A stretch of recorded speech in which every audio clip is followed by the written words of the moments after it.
Holy cow, folks, could we have a morning after nasal spray that could help prevent COVID-19 infection from occurring after a recent exposure? Recent research that was published suggests some information that could lead us towards a preventive therapy like this, which I'm going to go over in this post. Here's the citation. It's a very detailed article, and I'm going to go over the highlights of it in a way that most people will be able to understand. But first, we have to go over some basic information here. So like other respiratory viruses, COVID-19 infects your nasal passages, and there are three main cell types that line your nasal cavities, including ciliated cells, which have these hair-like projections at this end.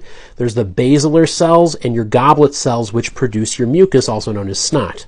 The researchers did a lot of very specialized testing using lots of staining of specific cultures to show where does SARS-CoV-2, that virus that causes COVID-19, infect your cells in your nose.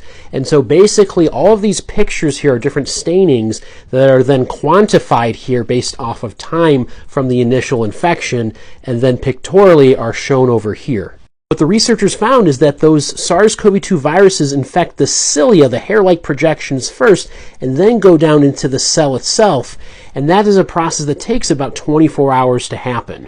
This is a nice diagram summarizing how that's happening, because we know that SARS-CoV-2 uses ACE2 receptors in order to enter into cells, and that's happening at these finger-like projections before it gets deeper into the cells.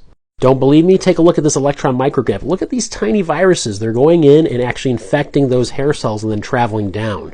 There are even smaller, what we call microvilli, that are pouching out from those cells, and they tend to grow over time after about 24 to 48 hours, making more virus from an infected cell, and then it actually travels through your mucus to go further into your respiratory system.